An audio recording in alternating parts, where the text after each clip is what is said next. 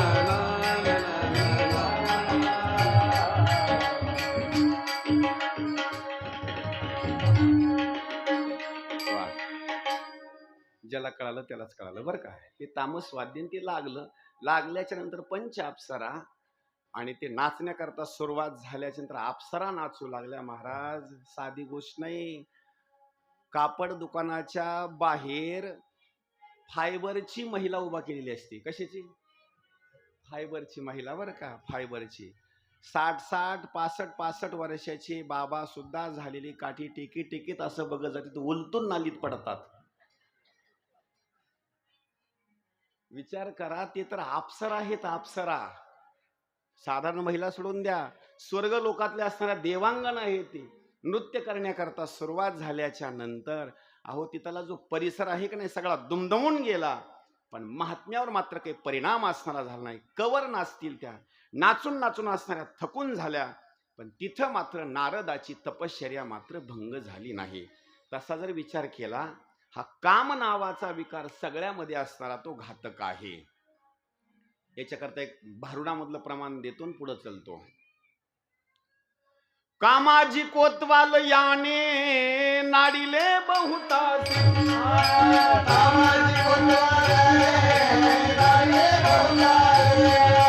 हरिहरासी अब्रू घेतो भय नाही त्यासी,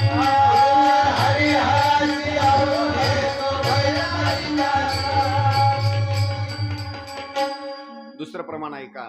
ब्रह्मदेव त्रिलोक्याचा शोधी,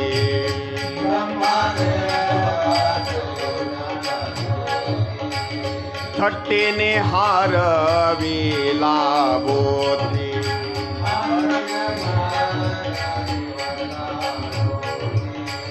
केली नारदाची नारदी,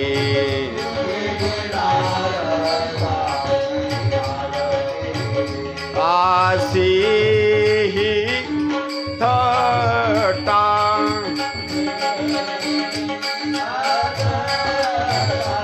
भल भल्यासी लाविला बट्टा, भल भल्यासी लाविला बट्टा,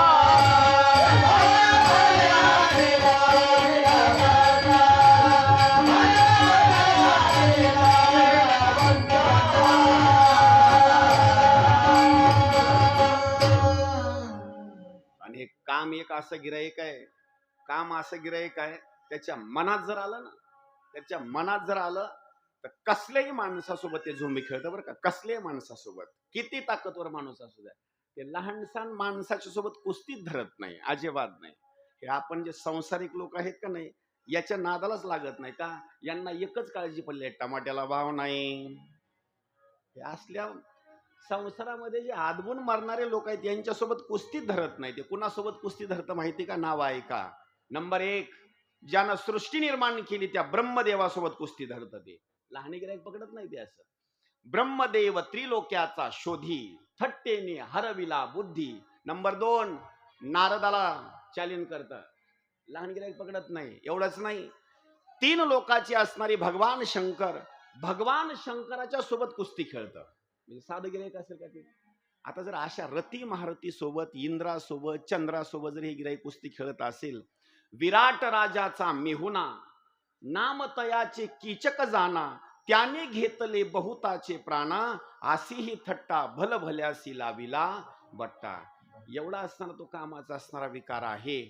पण कधी कधी संत साधू महात्मे याच्यावर मात्र मात करतात. त्यावेळेला पंच असणाऱ्या अप्सरा नाचून नाचून थकून गेल्या, स्वर्ग लोकामध्ये गेल्या आणि इंद्र भगवंताला सांगितलं, पूर्वेकडचा सूर्य एखाद्या वेळेस पश्चिम दिशेला उगवू शकतो. असं होईल का कधी? असं कधीच होणार नाही. नंबर 2, सशाला कधी ना कधी एक दिवस शिंग येईल म्हणजे येईल. खरं आहे का खोटं आहे? तरी लोक ऐकतात बरं का. सशाला शिंग नसतं, पण कधी ना कधी अशक्य घडणारी गोष्ट सुद्धा ती गोष्ट घडणार. कासवाचं पिल्लू किंवा कासव सुद्धा 5 लिटर दूध एका वेळेला देणार का नाही? एवढं कळलं बरं का तुम्हाला. ऐका, म्हणजे ही गोष्ट अशक्य गोष्ट आहे. याच्या पुढली गोष्ट ऐका. जर एखाद्या वेळेस पाण्याचा दुष्काळ जर पडलाच रे पडला, तर गव्हाला पाणी देण्याकरता, ऊसाला पाणी देण्याकरता, कापसाला पाणी देण्याकरता लोक मृगजळाचं पाणी या पिकाला देतील. खरं का खोटं? अजिबात नाही. हे सगळं खोटं आहे. इथं दृष्टांत दिलेलं आहे. पण त्यांना बोलण्याचा आशय आहे, असं कधी घडणार नाही, पण एखाद्या वेळेस असं घडू शकतं. नाही असं नाही बरं का, असं घडू शकतं. याला आणखी दृष्टांत देतो.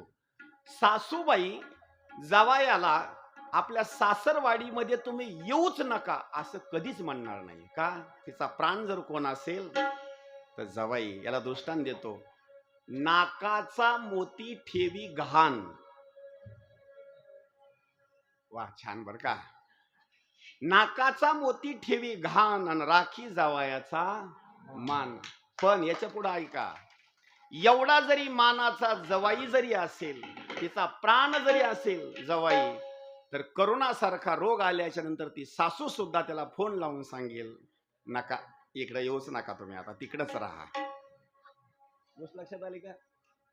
असं कधी घडणार नाही, पण वेळ जर आली तर तसं घडू शकतं. इथं सांगायचं काय, त्या पंच असणाऱ्या अप्सरांना सांगत असताना म्हणतात इंद्र भगवंताला, देवा असं कधी घडणार नाही, पण ऐका बरं का, असं एखाद्या दिवस घडू शकतं, पण नारद मुनीची तपश्चर्या मात्र कधी सुद्धा भंग पावणार नाही. 2-4 दिवसाचा कालावधी निघून गेला आणि कालावधी निघून गेल्याच्या नंतर नारदजीला सगळी गोष्ट कळाली. खरंच किती भाग्यवान आहे. पंच असणाऱ्या अप्सरा आल्या, कामदेव आला, यांनी माझी तपश्चर्या भंग करण्याकरता प्रयत्न केला, पण माझी तपश्चर्या मात्र भंग झाली नाही. नारदान अशी कॉलरवर केली बरं का, अशी कॉलर. आपल्या भजनात पण तसंच असतं, महाराजामध्ये तसं असतं बरं का. जर 7 दिवसाच्या सप्त्यामध्ये जर माझं कीर्तन 1 नंबर आलं तर मी सुद्धा म्हणतो क्या बात आहे, कीर्तनकार म्हणजे कीर्तनकार, फुकतो बरं का मी सुद्धा. जर एखाद्या भजनाला जर पहिली चाल दिली आणि त्यानं जर रागरागणी जर सुंदर जर गायली, मागलच्याला जर म्हणता आली नाही, ते म्हणतं त्याला घासावंच लागतं. फुकटचं आहे काही काय. ते म्हणतं एवढा मोठा कलाकार होतो, पण नाही जमू दिलं चाल त्याला. माणसाला असा गर्व निर्माण होतो. गर्व बरं का. आता त्याच्या बाबतीमध्ये वर्णन केलेलं आहे. हा गर्व आहे. नारदजी फुगले, खरंच माझी तपश्चर्या मात्र भंग झाली नाही. आणि कसं आहे, काही गोष्टी सांगत असताना लोक अतिशोक्तीपणानं सांगतात बरं का. एखादी थोडी जरी गोष्ट घडली तर अतिशोक्तीपणानं जास्त मात्र सांगतात. त्याला एक पुरावा देतो, चांगली गोष्ट ऐका बरं का. पेरणीच्या वेळेला लक्ष करून ऐका बरं का. पेरणीच्या वेळेला तुमच्याकडे सोयाबीन पेरतात का? पेरत असतील बरं का. तूर वगैरे हे तुमच्याकडे पेरतात. उदाहरणार्थ एखाद्या माणसाला 10 एकर जमीन आहे. सोयाबीनचं पीक जर त्यानं सगळं पेरायचं म्हटलं तर पेरत असताना काय 10 बॅग असणार तो टाकील, पण हनुमंतरायाच्या मंदिराच्या ठिकाणी जाऊन बसला का नाही, बैठक बसल्याच्या नंतर म्हणतो 15 बॅग पेरल्या. 5 आगाव सांगणार बरं का, 5 आगाव सांगणार. आता ऐका, वाढवून सांगणार म्हणजे दुसऱ्याला असं आपला मोठेपणा वाटला पाहिजे. पण ज्यावेळेला सोयाबीन काढायचं गुत्त द्यायचं असतं का नाही, त्यावेळेला तेवढा मोठेपणा सांगत नाही. पुन्हा त्यानं सांगावं मग 15 बॅग पेरल्या. अजिबात नाही, 10 आणल्या होत्या आणि 4 परत नेऊन दिला, 6च बॅग आहेत, म्हणजे गुत्त द्यायला कमी सांगणार. हा मोठेपणा काही माणसं वाढवून सांगतात. नारदजीने सुद्धा काय केलं, आपला मोठेपणा वाढवून सांगण्याकरता सुरुवात केली. कैलास पर्वतावर गेले. कैलास पर्वतावर गेल्याच्या नंतर भगवान शंकरांनी त्यांचं सुंदर असणारं स्वागत केलं. त्याचं कारण एक आहे, देवाच्या घरी जर पूजा कुणाची होत असेल तर देवाच्या घरी पूजा होते संताची. लक्ष करून ऐका बरं का. देव सुद्धा दररोजचा असणार देवाची पूजा करतो, देव सुद्धा बरं का. पण देवाच्या देवघरामध्ये कोणते देव असतात, तर देवाच्या देवघरामध्ये संत असतात. ऐका, देवाच्या देवघरामध्ये संत असतात. आणि संताचं जर घर असेल तर संताच्या देवघरामध्ये देव असतो. एवढा मोठेपणा आहे बरं का एकमेकाला. संत येती घरा तोची दिवाळी दसरा, हे महत्वाचा असणारा भाग आहे. आणि कधीही सांगतो बरं का, थोडं विशेष करून ऐका बरं का चांगलं. गावात जर सप्ताह चालू असला, लक्ष करून ऐका बरं का, गावात जर सप्ताह चालू असला तर गावातल्या माणसाला एखाद्या वेळी चहा पाजू नका. ऐका बरं का, गावातल्या माणसाला जेवण्याचं विचारू नका, चहाचं विचारू नका, काही नाही. जे लोक दुसऱ्या गावचे आपल्या गावात आलेले आहेत त्याला हात जोडून म्हणा, माऊली चहा घेता का, जेवण केलं का, त्याला फक्त विचारा, आंघोळ केली का, तुमची झोपण्याची वगैरे व्यवस्था आहे का, हे कमतरता असली तर आम्हाला सांगा, फक्त असं म्हणा. त्याचं कारण काय होतं माहिती का, तुमच्या गवळी शिवराचा प्रचार कोण करील माहिती का, तुमच्या गावात आलेला माणूस दुसऱ्या गावामध्ये जाऊन सांगतो, गाव म्हणजे गाव गवळी शिवरा, बस. आणि ते दुसऱ्या गावामध्ये जाऊन सांगतं मुलगी द्यावी. लक्ष करा, मुलगी द्यावी तर कुठं द्यावी, जरा म्हणा की मोठ्यानं, मुलगी द्यावी तर कुठं द्यावी, हा असं. आणि सून जर करायची असेल, सून आपल्या घरी जर लक्ष्मी आणायची असेल तर कोणत्या गावची आणावी, अहो बोला की.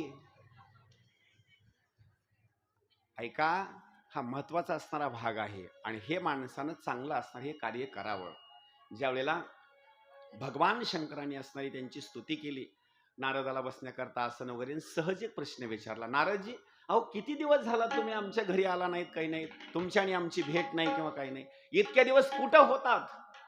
नारदजीला गर्व झाला होता. नारदजीने बोलण्याकरता सुरुवात केलं, काय सांगू देवा, अमुक अमुक ठिकाणी मी तपश्चर्या करण्याकरता बसलो, पंच असणाऱ्या अप्सराला, कामदेवाला, पण या पट्ट्याची तपश्चर्या भंगच झाली नाही, असं वाढवून सांगण्याकरता सुरुवात केलं. भगवान शंकर ही भोळे आहेत, भगवान शंकर ही भोळे आहेत. पण काही लोक काय करतात, भोळे आहेत म्हणून त्यांना भोळच ठरवतात. ते भोळे नाहीत बरं का, अजिबात भोळे नाहीत. हा, काही भोळे लोक काय करतात माहिती का, राहणीमान भोळा असतं पण लय हुशार असतात बरं का ते, हा अति हुशार असतात, भरपूर हुशार. तसं भगवान शंकराचं जे राहणीमान आहे का नाही, एकदम साधं आणि भोळ स्वरूपामध्ये असणार आहे. किती भोळे आहे त्याचं कारण सांगितलेलं आहे. जसा भक्त असेल तशा स्वरूपामध्ये ते भोळ असणार, ते वागतात. पण आपण त्यांना भोळेच समजतो. पुढं दृष्टांत दिलेला आहे सुंदर स्वरूपामध्ये, भगवान शंकरांनी सांगण्याकरता सुरुवात केली, नारदजी तुम्ही कामदेवाला जिंकलं, पंच असणाऱ्या अप्सरा आल्या होत्या, त्यांचं नृत्य पाहून सुद्धा ऐकून सुद्धा तुमची तपश्चर्या भंग झाली नाही, मला आनंद वाटला. पण एक माझी विनंती आहे तुम्हाला, शक्यतो ही गोष्ट तुम्ही माझ्याजवळ बोललात का नाही, ही गोष्ट तुम्ही माझ्याजवळ बोललात का नाही, दुसऱ्या जवळ कुणाजवळ बोलू नका. काही गोष्टी बोलायच्या नसतात बरं का, कोणत्या कोणत्या ऐका. शेजारचं एकरवर जर निघालेला असेल तर बैनामा होईपर्यंत गावात सांगायचं नसतं. कळाले का तुम्हाला, कुणाचं शेजारचं जर निघालं तर बैनामा होईपर्यंत कुणाला सांगायचं नसतं. एखादा दुसराच पट्ट्या उडतो, तो म्हणतो 70 लाखाला घेतलं का, 75 लाख आपल्याकडून घ्या, सांगायचं नसतं. आणि दुसरी गोष्ट एक सांगतो, चांगली सुपारी फुटेपर्यंत, चांगली साखरपुडा सुपारी होईपर्यंत जमल्याला कुणाला सांगायचं नाही. नाही तर फोन लावून सांगतात कशाला दिली, कुणाला सांगायचं नाही बरं का. नाही, आणि आता तर मी तर सांगतो, पहिली तर सुपारी होती, आता नवरी घराकडे येईपर्यंत कुणाला सांगू नका बरं का. आता खेळ लय अवघड झालाय आता. हा, घराकडे येईपर्यंत सुद्धा सांगायची नाही. नवरी घराकडे आली आणि दुसऱ्या दिवशी सकाळी जर एखाद्या घरामध्ये दिसू लागली, शेजारीन बाईनं विचारलं कोण महिला आहे, तर पुन्हा हात जोडून सांगा कालच पोरानं लग्न केलं बरं का. आता काळ तसा आलाय, कुणाला सांगायचंच राहिलं नाही आता, अजिबात नाही. भगवान शंकराच्या बाबतीमध्ये नारदजीला सांगण्याकरता सुरुवात केली, नारदा कुणाला सुद्धा सांगू नका, कुणालाच बोलू नका, काहीच बोलू नका या बाबतीमध्ये. आणि महत्वाची गोष्ट आहे का, कुणाजवळ जरी बोललं तर एखाद्या वेळेस जमल, पण भगवान विष्णूच्या जवळ मात्र बोलूच नका, अजिबात बोलू नका. त्याचं कारण एक असं आहे, ही जर गोष्ट तुम्ही भगवान विष्णूच्या जवळ बोलाल तर काहीतरी तुमच्यावर संकट येईल म्हणजे येईल. मग आता एवढी गोष्ट सांगितल्याच्या नंतर माणसानं ऐकायला पाहिजे का नाही, सांगितलेली गोष्ट ऐकायला पाहिजे. पण ज्यांचे ज्यांचे लग्न झालेत का नाही, ते आपल्या पत्नीला भरपूर सांगतात बरं का, भरपूर सांगतात, पण पत्नी खरंच ऐकते का बरं, माना तरी हलवा की. मालक भरपूर सांगतात, माझ्या आईला सांभाळ, माझ्या वडिलाला सांभाळ, भाकर दे,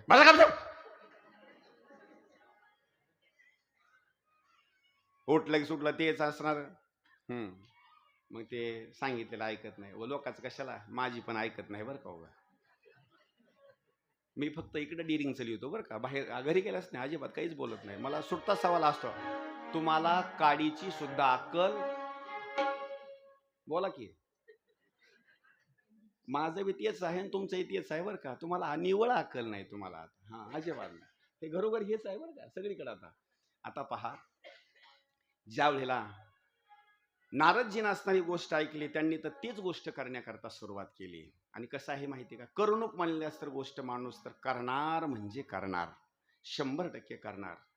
काही गोष्टी जर पत्नीला समजावून सांगितल्या तर मालकीनबाईनं ऐकावं, जर नाहीच ऐकलं का नाही, तर कधी कधी मालक काय करतो, तिला जर शब्दानं समजून सांगून जर कळत नसेल तर कधी कधी ते हातानंही सांगतो बरं का. कधी कधी ते हातानंही सांगतो. हातानं जरी कुणाला नाही समजलं, कधी कधी लाकडानंही समजून सांगतो बरं का ते. हां. आणि कसं आहे माहिती का, लाकूड जर उचललंच, चांगला मंत्र सांगतो तुम्हाला म्हणून सांगू, लोकाला कुणाला सांगू नका बरं का. लाकूड जर कधी उचललंच, लाकूड, आता आमच्या गावाकडे एक म्हातारी होती बरं का, मालकानं जर मारण्याकरता लाकूड जर उचललं का नाही, इकडून तरी नुसतं लाकूड उचलल्याच्या नंतर बरं का. मी म्हणलं आजी, मालक तर तिकडं आहे तर तुम्ही इथं चिरकायला लागला. माय महाराज, जवळ आलं का नाही लयच मोठमोठ्या लाकडं घालतंय. मला चिरकायची काय गरज आहे, मी चिरकली की मग माणसं गोळा होते, मग ते जवळ येईपर्यंत सोडवा सोडी करतेत, मार वाचतो बरं का माझा. हे हुशार माणसाचे काम आहे ते.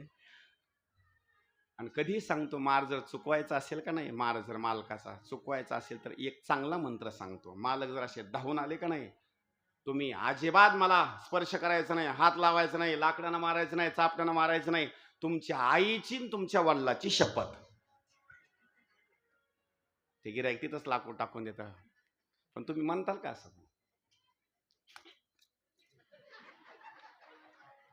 मला तेच सांगायला इथं आला असं.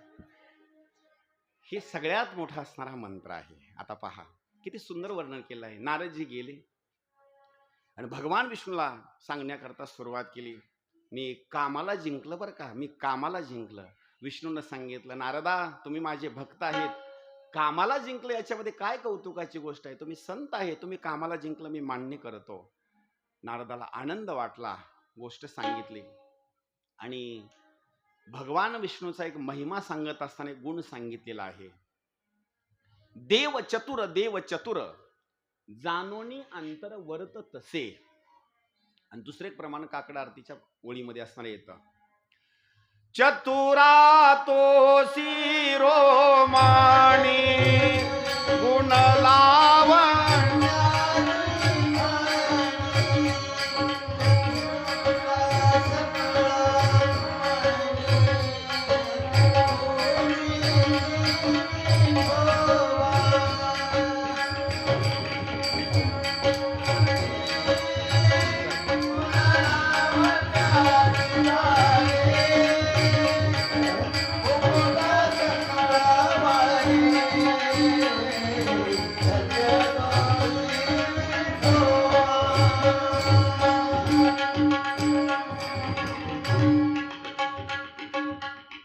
चतुरा तो शिरोमणी गुण लावण्याची खाणी मुकुटा सकळ मणी धन्य तूची विठोबा.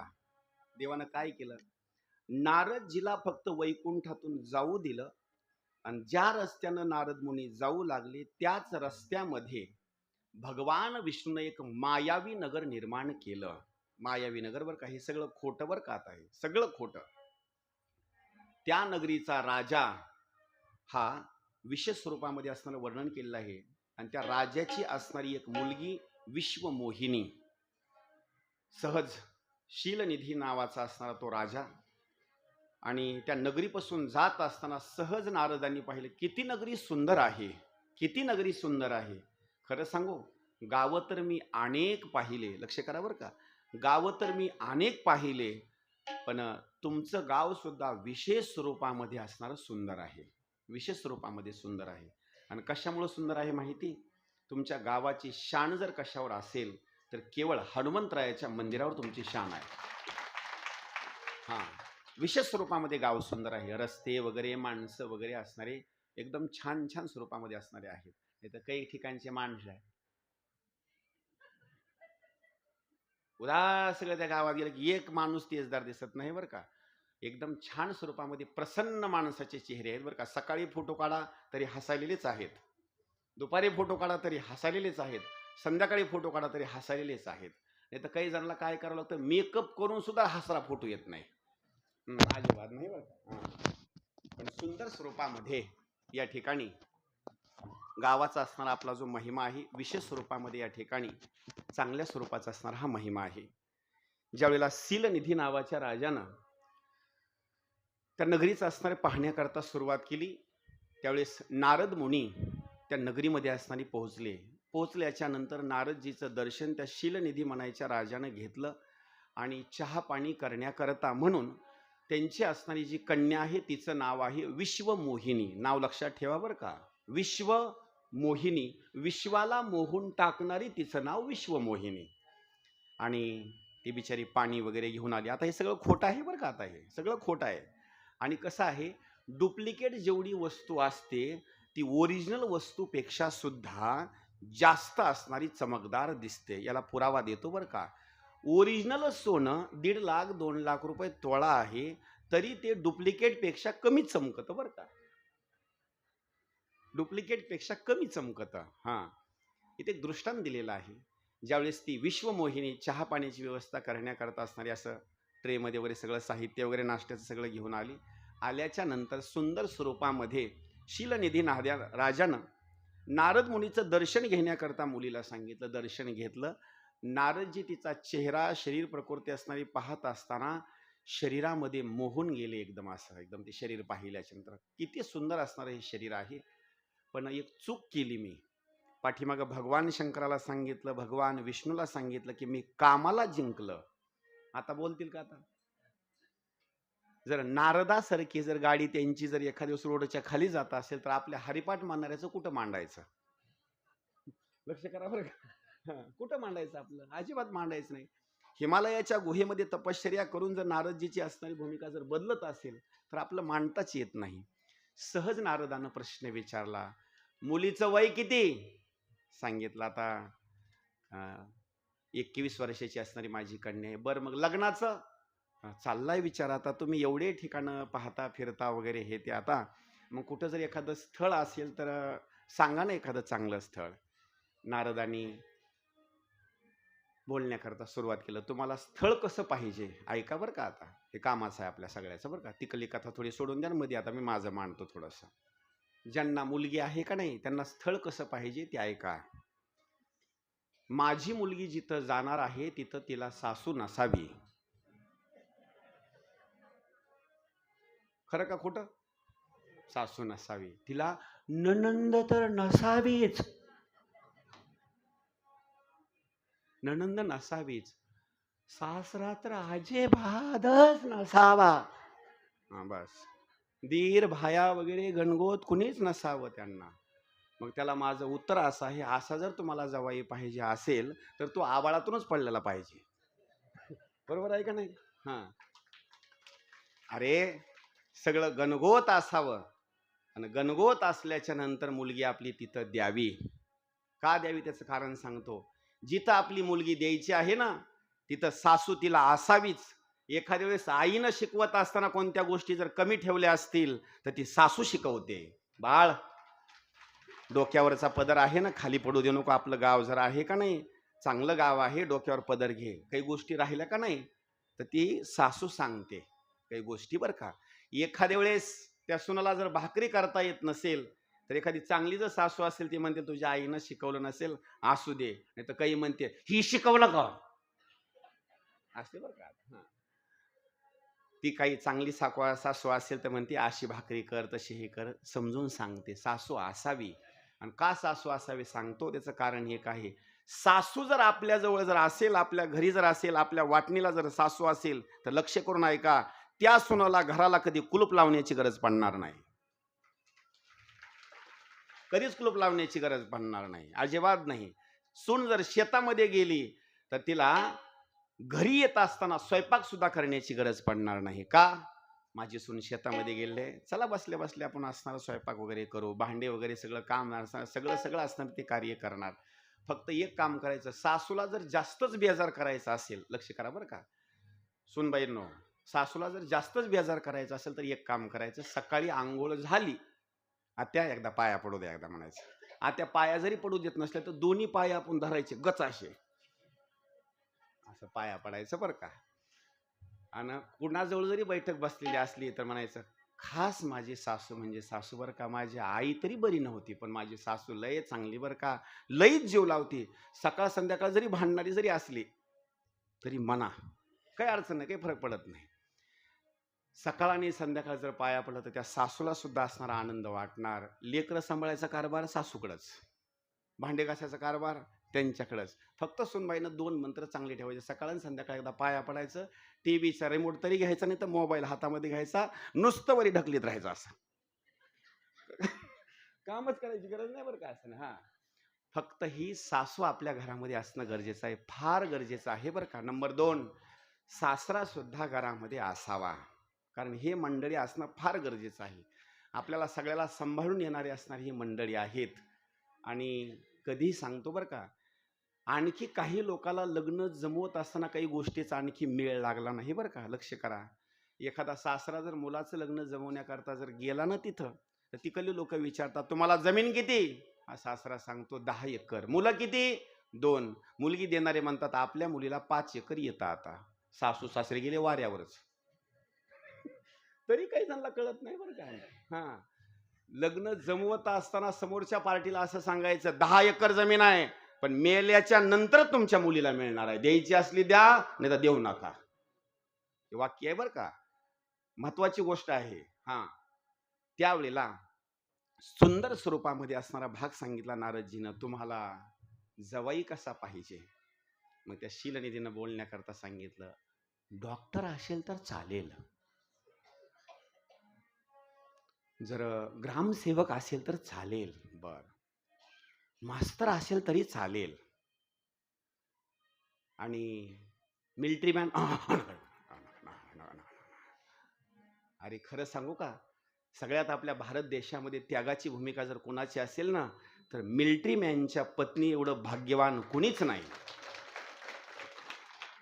स्वतःचा मालक देशाकरता युद्धाच्या भूमीकरता सीमेवर पाठवते आणि एक दिवसाची वाट पाहते, ती महिला भाग्यवान, तीच महिला भाग्यवान. आता पहा, बोलण्याकरता सुरुवात केली. मला अशा स्वरूपाचा असणार एखादा माळकरी, त्यांचं माळकरी नको, अजिबात माळकरी नको, त्याचं काय घ्यायचं. पण आता काळ माळकऱ्याचा आला बरं का, आता माळकऱ्याचा आला काळ आता. आता म्हणतात त्याची काही नोकरी हे वगैरे काही नाही, माणसं कसे बघा, आता माळकरी माणसं असावी बरं का. नाही तर कसं आहे माहिती आहे का, तिकून जर लेझिम खेळत जर येऊ लागलं का नाही तर इकडे टेन्शन येतं बरं का. आता पहा, काही भूमिका सांगितलेल्या आहेत. ज्याला ज्याला नोकरी आहे का नाही, नोकरदाराचं जीवन कसं आहे, 1 तारखेपासून 10 तारखेपर्यंत गरम, 1 तारखेपासून 10 तारखेपर्यंत गरम. कशा करता? पगार झालेली असते ना. 10 तारखेपासून 20 तारखेपर्यंत नरम, आणि 20 तारखेपासून 30 तारखेपर्यंत निवळ बेसरम. कुणी पैसे मागवते म्हणते पगार झाल्याशिवाय रुपये भेटत नाही, अजिबात नाही, पगार झाली तरच पैसा देणार मी, बस. आता पहा, बोलण्याकरता सुरुवात केली, सांगितलं काही हरकत नाही, तुमच्या मनासारखा मी नवरदेव पाहतो. शीलनिधी नावाच्या राजाने सांगितलं, एक काम करा ना, तुम्हाला सगळं भविष्य कळतं, माझ्या कन्येचा असणारा हात पाहून रेषा बघून सांगा, रेषा बघून सांगा. त्यावेळेस नारदानं काय केलं, त्या विश्वमोहिनीचा हात आपल्या हातामध्ये घेतला. एकदा चेहऱ्याकडे बघायचे, एकदा हाताकडे बघायचे, एकदा चेहऱ्याकडे बघायचे, एकदा हाताकडे बघायचे. त्या हातावर असं लिहिलेलं होतं, जो त्रिभुवनाचा असणारा मालक आहे भगवान विष्णू या विश्वमोहिनीला मिळणार, असं लिहिलेलं होतं. पण यांनी भविष्य उलट सांगितलं. काय सांगितलं? ज्यानं कामाला जिंकलं, ज्यानं हिमालयाच्या गुहेमध्ये तपश्चर्या केली, या विश्वमोहिनीच्या सोबत त्यांचा असणारा विवाह होणार आहे. पण एक काम करा, स्वयंवर ठेवा, या तुमच्या कन्येला जो असणारा नवरदेव पसंत पडेल त्यांच्या गळ्यामध्ये ती असणारी वरमाला घालेल. नारदाची युक्ती पटली. नारद जे असणारे निघाले आणि निघाल्याच्या नंतर त्यांनी निर्णय घेतला, अशा अवतारामध्ये आपल्याला मात्र ती विश्वमोहिनी माळ घालणार नाही. त्याच्याकरता एक काम केलं पाहिजे, कुणाकोण तरी लग्न होईपर्यंत रूप मात्र उसणं आणलं पाहिजे. तात्या, जुना काळवर का मी लहान होतो, लग्न जर मुलाचं जमवायचं असेल तर काय करायचे बघायला जाणारी लोक, बूट दुसऱ्याचाच, ग्वागल दुसऱ्याचाच, कपडे दुसऱ्याचेच, बैलगाडी दुसऱ्याचीच. ही पहिल्या काळातली भूमिका बरं का. नारदाने सुद्धा विचार केला, लग्न होईपर्यंत आपल्याला देवाचं रूप मात्र उसणं आणलं पाहिजे. आता कुणाचं उसणं आणावं, कुणाचं उसणं असावं. त्या निर्णय घेतला, सगळ्या देवामध्ये जर सुंदर कोण असेल तर कमल नयना कमलापती. किती सुंदर आहे देव. कमल नयना कमलापती, कामिनी मोहन मदन मूर्ती, भवतारका धरिता क्षिती, वामन मूर्ती त्रिविक्रमा. देव किती सुंदर आहे. राजस सुकुमार मदनाचा पुतळा, कस्तुरी मळवट चंदनाची उटी, रुळे माळकंठी वैजयंती, सुंदर ते ध्यान उभे विटेवरी. एकदम देव असताना तो सुंदर आहे आणि बघितल्याबरोबर मन असणारा आकर्षित करून घेतो. त्यावेळेला नारदजी गेले. नारदजी गेल्याच्या नंतर बोलण्याकरता सुरुवात केली, देवा माझी एक तुमच्याकडे एक मागणी आहे बरं का. भगवान विष्णू सांगतात, नारदा इथून पाठीमागच्या कालावधीमध्ये तुम्ही काही सुद्धा मागितलं नाही, आज कसं काय मागता. देवा थोडं काम तुमच्याकडे आहे, लग्न होईपर्यंत तुमचं असणारं रूप द्या. त्यावेळेला देवाचा एक महिमा आहे बरं का. खरा जर संत कोणी असेल तर संताला संसार देव करू देत नाही. चांगलं वाक्य आहे का बरं का. हरिपाठ म्हणून, काकडा करून, देवाची पूजा करून, चांगले चांगले काम करून जर प्रत्येक वेळेला जर जीवनामध्ये संकट येत असतील, नुकसान भरपूर संसारामध्ये होत असेल, तर चांगलं वाक्य आहे का, चांगलं करून सुद्धा देवाची भक्ती करून जर संकट येत असतील तर असं म्हणायचं, देवाच्या जवळ चाललो. लक्ष करा बरं का, देवाच्या जवळ चाललो. आणि वाईट कर्म करून, लोकाला फसून, वाईट काम करून सुद्धा घरामध्ये जर पैसा येत असेल तर असं गृहीत धरायचं, देवापासून लांब चाललो. आपल्याला संसार करत असताना प्रत्येक क्षणाला संकट येत राहावी. सुखामध्ये देवाची जास्त आठवण येते का दुःखामध्ये येते? दुःखामध्ये येते बरं का. सुखामध्ये कधी सुद्धा आठवण येत नाही.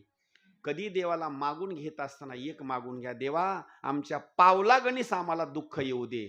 मग दुःख जर आलं तर देवाची आपल्याला आठवण होईल बरं का. हां, त्यावेळेस नारदाने सांगितलं, देवा मला काय करा, तुमचं लग्न होईपर्यंत, मला विवाह करायचा आहे, लग्न होईपर्यंत तुमचं असणार मला रूप द्या. देव काय करतो माहिती का, देव भक्ता लागी करू नेदी संसार. देव काय करतो, भक्ताला संसारच करू देत नाही, अंगी वारा वार करुणी ठेवी. म्हणजे संसार करू देत नाही, अजिबात करू देत नाही. देवानं काय केलं, नारदाला खरं रूप द्यायला पाहिजे होतं बरं का. कोणतं? स्वतःच आपलं खरं रूप द्यायला पाहिजे होतं, पण नारदाला खरं रूप दिलं नाही, नारदाला वानराचं रूप दिलं. वानराचं रूप दिलं आणि वानराचं रूप दिल्याच्या नंतर नारदानं लगेच चेक करून घ्यायला पाहिजे बरं का. अजिबात नाही, पण ज्याचं जमलं का नाही त्याला लय घाई बरं का. आतीच घाई त्याला, म्हणजे तारीख काढलेली असावी त्याला, एक एक दिवस म्हणजे एक एक वर्षाचा जातो बरं का. झाली आता आज 13, 14, 15 दिवस, म्हणजे त्या कांड्यावरच मोजित राहतं नुसतं असं. देवानं त्याला रूप दिलं. रूप दिल्याच्या नंतर विश्वमोहिनीचा असणारा जो काही स्वयंवराचा भाग होता त्या ठिकाणी नारदजी जाऊन खुर्चीवर जाऊन बसले. उजव्या साईडला एक भगवान शंकराचा दूत आणि डाव्या साईडला एक दूत. त्या दोघांनी काय केलं, पाठीमागलच्या पाठीमागूनच एकमेकाला खुणवण्याकरता सुरुवात केली. त्यांनी चर्चा सुरू केली. आतापर्यंत अनेक माणसं बघितले, पण एवढा माणूस सुंदर बघितला नाही. कुणाला? नारदाला. गिऱ्हाईक फुगलं नाही, अति फुगलं. आणि ह्याच्यात कसं आहे माहिती का, सगळ्यात जास्त जर आपल्याला गर्व कुणाचा असेल तर आपला आपला चेहरा आपल्याला आवडतो बरं का. हां, म्हणून माणसं काय करतात माहिती का, महिला असेल, पुरुष मंडळी असेल, लहान मुलं असतील, सगळेजण काय करतात, आपल्या चेहऱ्याला सजवण्याकरता फेअर अँड लवली, हां, फेअर अँड लवली बरं का असं. हां. नंबर 2ला पाऊंड्स पावडर हे लावण्याचं बरं का. हां, मी सुद्धा पावडर लावतो बरं का. पण नेमकं होतं काय माहिती आहे का, माझा चेहरा आहे काळा आणि मी जेवढं पावडर लावील का नाही तेवढा माझा बिघडून बसतो पुन्हा. म्हणजे मी तेवढा लावत नाही. चेहरा कसा असावा, इथं आमचे वारकरी बसलेत बघा, असा गोरा पान असणारा असा चेहरा असावा असा. हां, तुम्हाला काही पावडर लावायची गरज नाही बरं का. विशेष स्वरूपामध्ये नारदजीची चर्चा करण्याकरता सुरुवात केली. किती सुंदर आहे, किती सुंदर आहे, किती सुंदर आहे. एक जणानं मस्करी करण्याकरता सुरुवात केली. जर हे एवढं गिराईक सुंदर असेल तर याची आई किती सुंदर असेल. मग तो नारद म्हणले, बाबा बाबा बाबा बाबा, आपलं आता माझे लग्न होणार म्हणजे होणार. तोपर्यंत नारदजी कधी खुर्चीवरून उठायचे, इकडे इकडे एकदा बघायचे कुठं नवरी आहे काय नाही अशी. ते स्वयंवराचाच भाग होता ना. विश्वमोहिनीनं हातामध्ये असा हार घेतला आणि हार घेतल्याच्या नंतर विश्वमोहिनी निघाली. एक एक एक नवरदेवाच्या चेहऱ्याकडे पाहत पाहत नारदजीच्या जवळ आली. नारदानं विचार केला, उगा नवरीबाईला त्रास होऊ नये म्हणून आपण काय करावं, मान खाली घालावी. कशा करता? हां, कळालं बरं का. हां, म्हणजे तिला त्रास होऊ नये म्हणून माळ घालण्याकरता नारदजीने असं खाली मान घातली आणि स्वप्न बघू लागले. आता कोणत्या गाडीमध्ये बसून जायचं, हेलिकॉप्टरनं जायचं का कशानं जायचं. असे स्वप्न बघू लागले. तोपर्यंत विश्वमोहिनीनं नारदजीचं संपूर्ण शरीर पाहिलं. संपूर्ण शरीर हे मानवाचं, पण वरचं जे तोंड होतं का नाही ते कशाचं होतं, वानराचं तोंड होतं. सहज मैत्रिणीला बोलण्याकरता सुरुवात केली. माझ्या रूपाला भाळून या ठिकाणी राक्षस तर आलेतच आलेत, देव आलेत, ऋषीमुनी आलेत, अनेक देवता मंडळी आलेत, पण माझ्या रूपाला भुलून या ठिकाणी वानर सुद्धा आलेत. एवढं बोलल्याच्या नंतर तरी नारदाला काही फरक पडला नाही, कारण ते स्वप्नामध्ये गुंग होते, एकदम स्वप्नामध्ये. त्यांनी काय बोललं हे काही कळलंच नाही त्यांना. तोपर्यंत विश्वमोहिनी एकदम शेवटी असणारी निघून गेली. एकदम शेवटच्या लाईनमध्ये भगवान विष्णू थांबले होते. त्यांच्या गळ्यामध्ये असणारी माळ घातली. लग्न लागलं, तोफा वाजल्या, 7 असणाऱ्या 5 असणाऱ्या प्रदक्षिणा झाल्या. नवरदेव नवरीला ताटाला टेकन लावलं. नवरी वाट लावायची वेळ आली तरी नारद स्वप्नातच दंग होते बरं काय. तरी मान खालीच. हे दोघं जण जे साईडला होते का नाही, लग्न लागल्याच्या नंतर यांनी पहिल्या पंक्तीला खाऊन घेतलं अगोदर. पहिल्या पंक्तीला हात वगैरे धुल्याच्या नंतर हे म्हणले, आता चला, आता आपला तर काही हिशोब लागला नाही, आता चला. तोपर्यंत नारदाची मान तिथंच. हे दोघं जण म्हणले, कमीत कमी गिरायकाला सावध तरी करून जाऊ म्हणले. दोघांनी अशी दंड पकडले. नारदजी उठा. ते म्हणले, काय आता काय काकडा करायचा नाही म्हणले. आता तुम्ही ज्या कार्य करता आला होतात का नाही, आता सगळी पंगत वगैरे झाली, वाडेकरी आता जेवणार आहेत बरं का. आता तुम्हाला जेवण करायचं असेल तर जेवण करून जाते. म्हणले, लग्न लागलं का? म्हणले, लग्न लागलं, नवरी वाट लावण्याची वेळ आली म्हणले आता. म्हणले, लग्न लागलं आणि कुणासोबत? म्हणले, लागलं विष्णूच्या सोबत लग्न लागलं. बर. नारदजीनं बोलण्याकरता सुरुवात केली. मला तर असं वाटतं त्या विश्वमोहिनीला रूपाची पारख नाही. नारदाची भाषा बरं का. त्या विश्वमोहिनीला रूपाची पारखच नाही. एक जणाला जरा रागच आला. त्यांना म्हणला, तिला रूपाची पारख नसू द्या, तुम्ही एकदा काय करा, 20 रुपयाचा आरसा एकदा घ्या. आरसा घेऊन एकदा तुमचं तोंड एकदा मध्ये बघा म्हणले एकदा अगोदर. शाप देऊन टाकला, तुम्ही राक्षस व्हाल. तेच राजा रावण असणार असेल, कुंभकर्ण असेल, तेच राक्षस पुढे झाले शाप दिल्यामुळं बरं का. ज्या वेळेला नारदांनी आरशाच्या समोर जाऊन थांबले, सगळं शरीर मानवाचं, तोंड मात्र वानराचं. राग आला आणि रागाच्या भरामध्ये ताड ताड ताड असणारे निघाले. ज्यांनी फसवलं होतं त्या भगवान विष्णूकडे गेले आणि बोलण्याकरता सुरुवात केली. देवा, माझं लग्न होणार होतं, लग्न मोडण्याला कारणीभूत जर कोण असेल तर एकटे तुम्ही आहेत. ज्यानं लग्न मोडलं का नाही, त्याच्यावर असा दात असलो का नाही, लग्न मोडतो का, थांब जरा तो. म्हणजे ज्यानं लग्न मोडलं का नाही त्याच्यावर माणसाचा लय दात असतो. नारदांनी लग्न मोडल्याच्या नंतर भगवान विष्णूला शाप देण्याकरता सुरुवात केली. देवा, माझ्या आणि माझ्या पत्नीचा विवाहाच्या स्वरूपामध्ये असणारा संसार या ठिकाणी आम्ही थाटणार होतो. त्या विश्वमोहिनीचा आणि माझा असणारा विवाह होणार होतो. पण याच्यामध्ये बंधन जर कोणाचं असेल, ताटातूट जर कोण केली असेल तर तुम्ही केली. लक्षात ठेवा, या युगामध्ये नाही, पुढल्या कालावधीमध्ये त्रेतायुगामध्ये तुमचा सुद्धा विवाह माता सीतेच्या सोबत होईल. पण तुमचा सुद्धा असणारा संसार आनंदामध्ये व्हायचा नाही, तुमची सुद्धा ताटातूटच होईल. हा शाप नारदानं दिलेला आहे. ऐका, मला तुम्ही वानराचा वेश दिलेला आहे. त्रेतायुगामध्ये तुमच्या पत्नीचा शोध करण्याकरता कुणालाही शोध लागणार नाही, कुणाला शोध लागणार नाही, पण तुमच्या पत्नीचा शोध वानरच लावतील.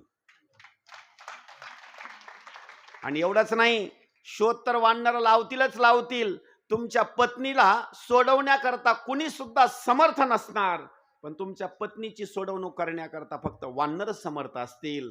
राक्षसासोबत भांडणं खेळण्याकरता त्यावेळेला हेच वानर कामाला येतील.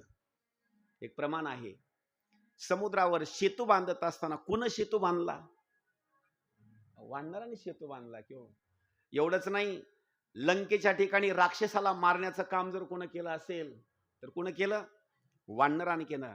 वानरा हाती लंका आणि घेवविली म्हणे तुका.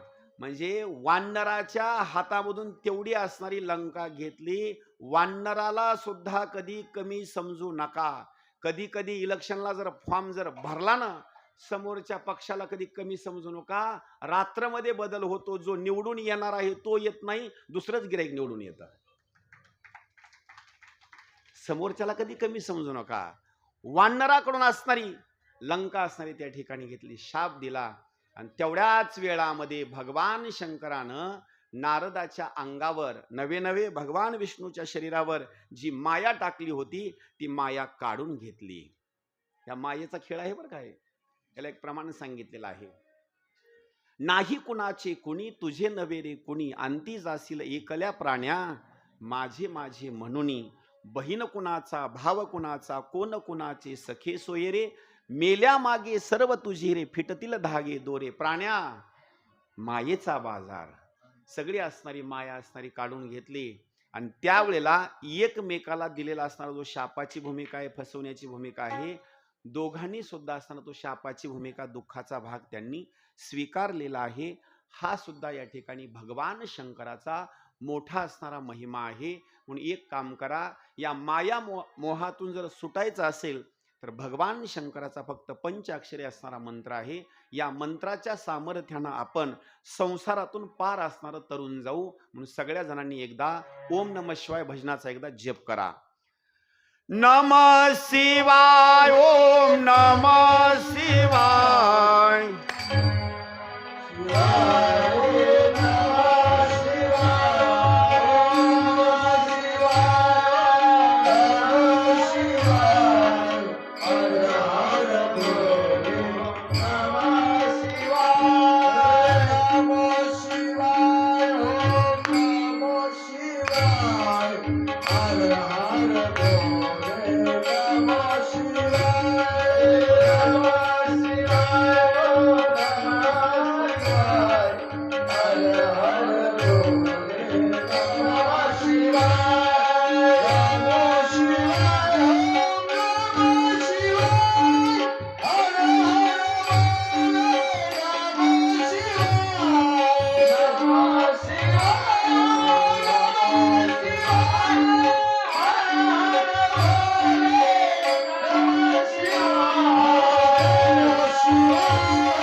कृष्णेश्वर भगवान की जय. उमापति महादेव की. जनार्दन स्वामी महाराज, पवन पुत्र हनुमान, श्री संत सावता महाराज छत्रपती शिवाजी महाराज की ओम नमः शिवाय ओम नमः शिवाय ओम नमः शिवाय। भगवान शंकराचा एक महिमा सांगतो आणि एकदम थोडा प्रसंग असणारा पुढे घेऊन असणारा विवाहाचा प्रसंगाला सुरुवात करतो। भगवान शंकराची पूजा करत असताना आता एकच भाग मला सांगायचा आणि पुढे चालायचं आहे। दररोजच्या स्वरूपामध्ये भगवान शंकराचं जिथं जिथं मंदिर आहे, जिथं पिंड आहे, जिथं बेलाचा वृक्ष आहे, तिथं दिवा लावण्याचं काम करा।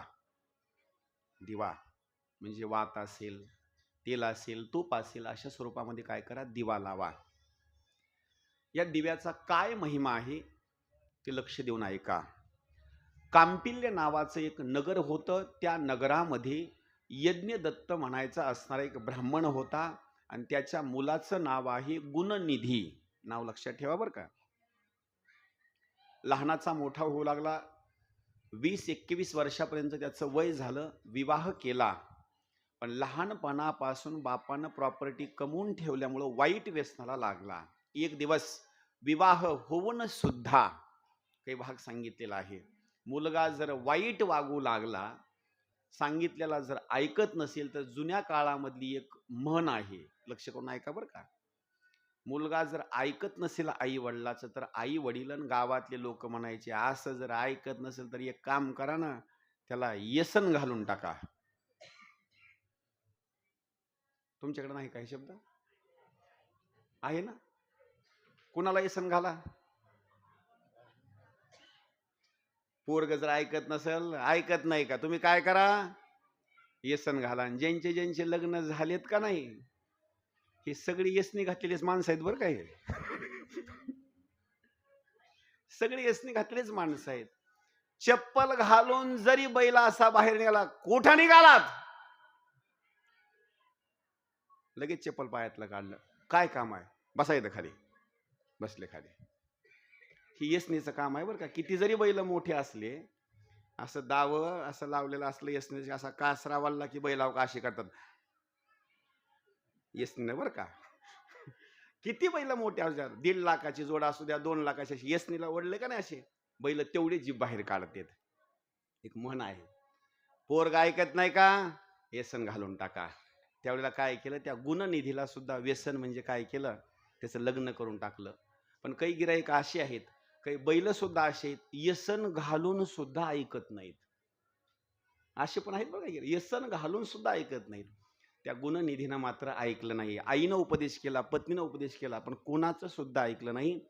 घरातले दागिने, पैसा संपूर्ण असणारं जुगारावर घातलं। एक दिवस बापाला राग आला आणि रागाच्या भरामध्ये बापानं काय केलं, सुनाचा त्याग, मुलाचा त्याग आणि पत्नीचा त्याग, राग त्यानं विचार केला, हे तिघजण एका साईडला आहेत, मी यांच्याकरता प्रॉपर्टी कमवतो, यांच्या कुटुंबामध्ये आता राहायचं नाही, एक काम करायचं, यांनाच घराच्या बाहेर हाकलून द्यायचं आणि आपण दुसरं लग्न करायचं। असं कोण म्हणतं?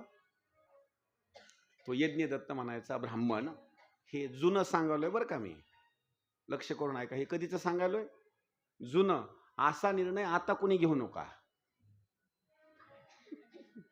असा निर्णय आता कुणी घेऊ नका, अजिबात नाही।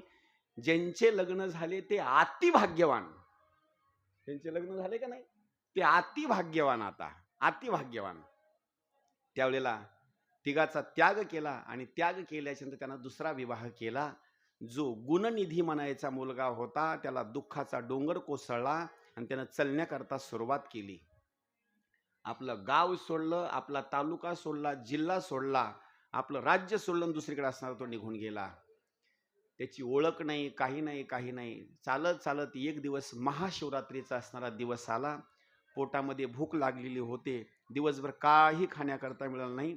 रात्रीची वेळ आणि महाशिवरात्रीचा असणारा तो पर्वकाळ, त्या दिवशी एक असणारा ब्राह्मण देवाची पूजा करण्याकरता विशेष स्वरूपामध्ये दही, दूध, मध, तूप वगैरे अशा स्वरूपामध्ये देवाचा अभिषेक वगैरे करण्याकरता, पूजा करण्याकरता विशेष स्वरूपामध्ये मंदिरामध्ये जाऊ लागला।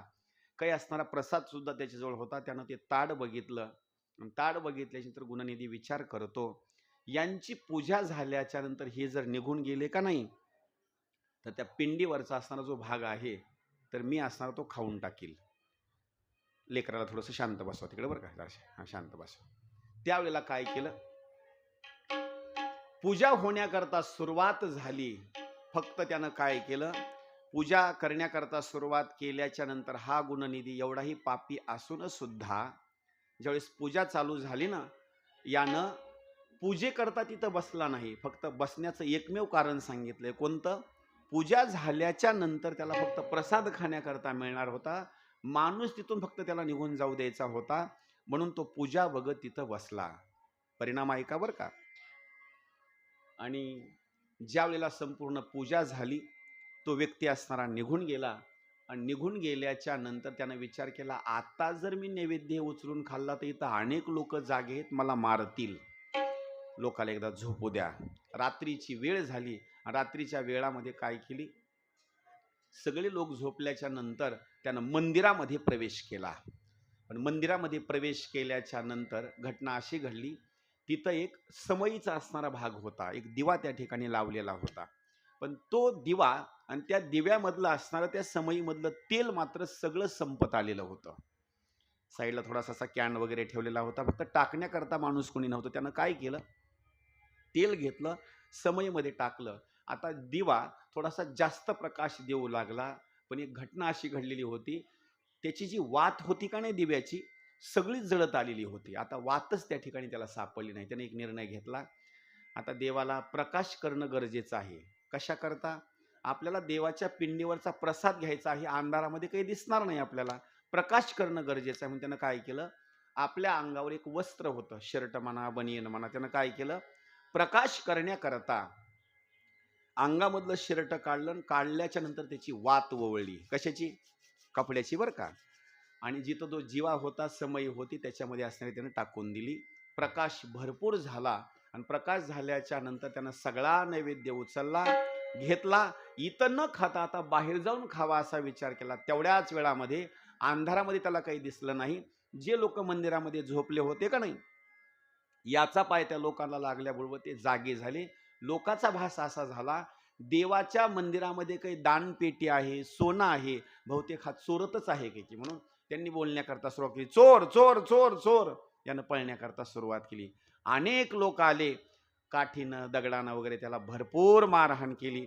पण एवढ्या वेळानं त्याला भूक लागलेली होती, त्यानं प्रसाद लगेच खाऊन टाकला. त्याला भूक लागलेली होती, देवाचा प्रसाद खाल्ला. तेवढ्याच वेळामध्ये त्याचा मृत्यू झाल्याच्या नंतर त्याला यमदूत नेण्याकरता आले. तेवढ्याच वेळामध्ये कैलास पर्वताहून लगेच भगवान शंकराचे 2 दूत आले. स्वर बंद हे फक्त हे चालू. ज्या वेळेला ते शिवदूत आले, त्या दोघांचा संवाद सुरू झाला. यमाचे दूत म्हणायचे, जन्म झाल्यापासून आतापर्यंतच्या कालावधीमध्ये यानं नुसतं पापच केलेलं आहे. शिवदूतांनी सांगायचं, जरी पाप केलं असेल तर याच्या हातानं महाशिवरात्रीच्या दिवशी फार मोठं पुण्य झालेलं आहे. लक्ष करून ऐका बरं का. 1 वर्षामध्ये ज्याच्या हातानं भगवान शंकराची पूजा झालीच नाही, त्यानं महाशिवरात्रीच्या दिवशी विशेष स्वरूपानं पूजा करा. 1 वर्षाची पूजा 1 दिवस पूजा केल्याच्या नंतर संपन्न होते. इतकं महाशिवरात्रीचं महत्त्व आहे. म्हणून महाशिवरात्रीच्या दिवशी देवाची पूजा करा, आरती वगैरे व्यवस्थित असणारी करा, दिवा वगैरे लावा, महत्त्वाचा असणारा भाग आहे. यमदूताच्या बाबतीमध्ये बोलण्याकरता सुरुवात केली त्यांनी. भरपूर जीवनामध्ये पाप केलेलं आहे. शिवदूत म्हणतात, शेवटच्या वेळेला ज्या वेळेला भगवान शंकराची पूजा चालू होती, यानं आपल्या डोळ्यानं भगवान शंकराची पूजा पाहिलेली आहे. कुठं जर पूजा चालू असेल ना, तुमच्या हातानं जरी पूजा होत नसेल तर कमीत कमी डोळ्यानं तरी पूजा बघा. आपल्या हनुमंतरायाची पूजा होते, विठ्ठल रुक्मिणीची पूजा होते. आपल्याला वेळ जरी नसेल एखाद्या वेळेस, तर एखाद्या वेळेस थोडा 5-10 मिनिटाचा वेळ काढा आणि पूजा बघा. सांगितलं, पूजा बघितल्यामुळं याचं पाप नष्ट झालेलं. एवढंच नाही, यानं भगवान शंकराच्या महाशिवरात्रीच्या दिवशी भगवान शंकरावर अंधार पडत होता देवाच्या अंगावर. यानं स्वतःच्या कपड्याचा विचार केला नाही, त्याची वात केली आणि भगवान शंकराच्या शरीरावर यानं प्रकाश दिला. म्हणजे हा देवापेक्षा सुद्धा मोठा आहे. आणि भगवान शंकराने निर्णय असा दिलेला आहे, ज्यानं मला प्रकाश दिलेला आहे त्याला मात्र मी अंधारामध्ये ठेवणार नाही. म्हणून लक्ष करा बरं का, देवाच्या मंदिरामध्ये दिवा लावा, देव तुमच्या संसारामध्ये दिवा लावल्याशिवाय राहणार नाही. देवाचा तुम्ही जर प्रकाश करत असाल देवाच्या मंदिरामध्ये, तुमच्या संसारामध्ये सुद्धा तो प्रकाशच करणार. म्हणून हे त्याचं पुण्य झाल्यामुळं त्याला कैलास पर्वतावर नेण्यात आलं. दुसरा एक त्याचा जन्म सांगितलेला आहे, लक्ष करून ऐका बरं का कथा. दुसरा त्याचा जन्म सांगितलेला आहे, कलिंग देशाचा राजा. लक्ष करा, दुसऱ्या जन्मात फक्त दिवा लावला त्यानं. कलिंग देशाचा राजा अरिदम, शब्द आहे का, कलिंग देशाचा राजा अरिदम याच्या पोटी सुपुत्र म्हणून जन्माला आला. त्याचं नाव ठेवलं दम. बाप मरण पावला. बाप मरण पावल्याच्या नंतर लोकांनी याला राजा केलं. कशाच्या जोरावर? कशाच्या जोरावर? पहिल्या जन्मामध्ये फक्त दिवा लावला याच्या जोरावर त्यानं निर्णय घेतला, पहिल्या जन्मामध्ये फाटक्या वस्त्राचा दिवा लावला तर मी राजा झालो.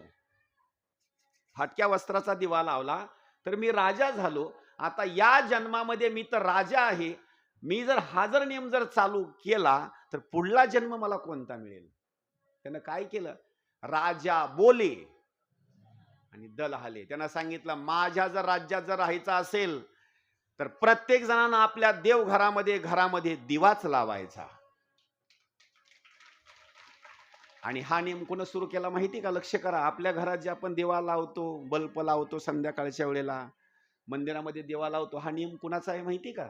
या राजाचा नियम आहे बरं का, या राजाचा नियम आहे तो.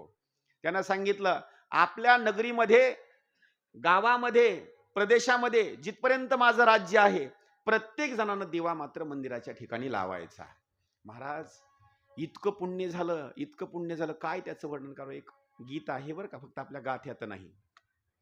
हरी ज्योत से ज्योत जगाते चलो, ज्योत से ज्योत जगाते चलो, प्रेम की गंगा बहाते चलो, प्रेम की गंगा बहाते चलो.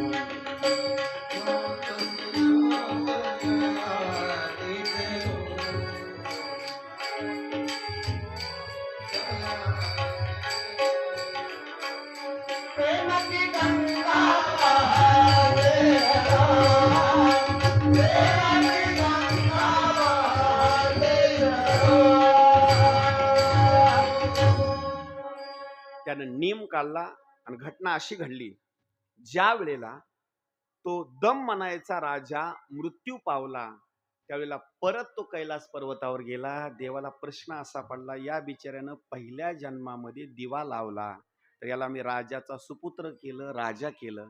आता या बाबानं तर आपल्या सगळ्या आयुष्यामध्ये दिवेच लावलेले आहेत. त्याचे दोन अर्थ बरं का. लोक बोलत बोलत काय देवा लावला जन्म झाल्यापासून, पण यानं काय केले माहिती? जन्म झाल्यापासून मरेपर्यंतच्या कालावधीमध्ये यानं काय केले? प्रत्येक ठिकाणी आरती असेल, दिवा असेल लावला. नव्हे अनेक जणाला सुद्धा दिवा लावण्याकरता सांगितला. भगवान शंकराला कळाला आता काय पद द्यावं, काय पद द्यावं. भगवान शंकरानं त्या दम राजानं भरपूर दिवे लावल्यामुळं आणि लोकाला सांगितल्यामुळं, प्रचार केल्यामुळं भगवान शंकरांनी त्याला धनद नावाचा कुबेर बनवलं. प्रमाण आहे का माहिती सांगा? देह हे काळाचे, देह काळाचे, धन कुबेराचे, देह मनुष्याचे काळे आहे,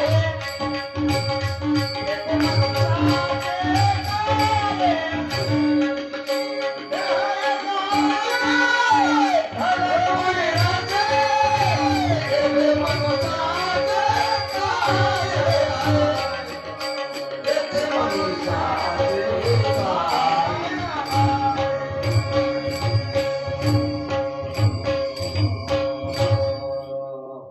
लग्नाची वेळ जवळ आलेली आहे आणि आताचेही लग्न वेळेवर लागत नाहीत. लक्ष करा बरं का. 8:45चा टाइम दिलेला होता, लग्नाची वेळ झालेली आहे, पण लग्न आपलं थोडंसं एक 10-15 मिनिटांनी पुढे घेतो बरं का. आता कशा करता सगळे माणसं गोळा झाले पाहिजे ना.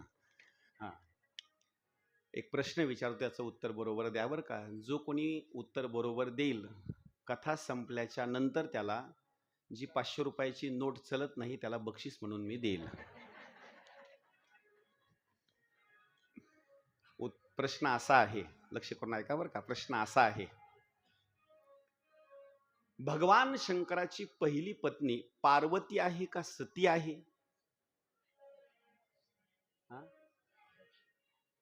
वाजवा एकदा टाळ्या. एकदम छान उत्तर आहे बरं का. काही जणाला हा मेळ कळत नाही बरं का. थोडासा पहिली पार्वती आहे का सती आहे हे कळत नाही. पहिली पत्नी आहे भगवान शंकराची सती. लक्ष करा. बर, भगवान शंकराच्या सासऱ्याचं नाव काय आहे सतीच्या वडिलाचं? वा वा, टाळ्या वाजवा एकदा. छान. वा. बर, दक्ष राजा. विवाह झाला. विवाह झाल्याच्या नंतर ही सती आहे, सती. आणि आणखी एक माझा प्रश्न सांगा दादा. थांबा दादा. सतीला मुली किती आहेत आणि मुलं किती आहेत?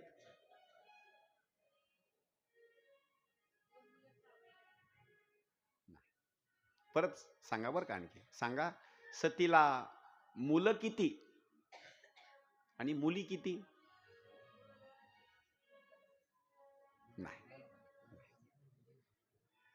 हा, आता कुणी म्हणतं 2, कुणी म्हणतं 4, कुणी म्हणतं 6. खरं सांगू का? ऐका, लक्ष देऊन बरं का.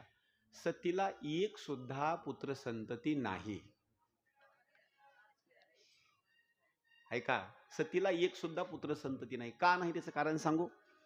तिनं यज्ञामध्ये उडी टाकली आणि तिचा मृत्यू झाला. त्याच्यामुळे पुत्र संततीचा भागच नाही ना. सोपं त्याचं उत्तर आहे, एकदम सोपं उत्तर आहे. आणि एक वेळेसचा प्रसंग असा आहे, प्रयागराज, गंगा यमुना सरस्वती, प्रयागराज बरं का. त्या ठिकाणी एक मोठा यज्ञ असणारा समारंभ सुरुवात केला. अनेक असणारे देवता मंडळी, ऋषीमुनी आले आणि त्या ठिकाणी यज्ञ चालू असताना भगवान शंकर त्या ठिकाणी आले. सगळे लोक उठले आणि उठल्याच्या नंतर भगवान शंकराचं स्वागत केलं, बसण्याकरता आसन दिलं. लक्ष करा बरं का. आता भगवान शंकराचा सासरा कोण? दक्ष प्रजापती. नेमकं घटना अशी घडली, यज्ञ तिकडं सुरुवात व्हायला, दक्ष प्रजापतीनं इलेक्शनला तिकीट भरायला आणि सासरा निवडून यायला आणि मुख्यमंत्रीच पद भेटलं वागायला. कुणाला? सासऱ्याला.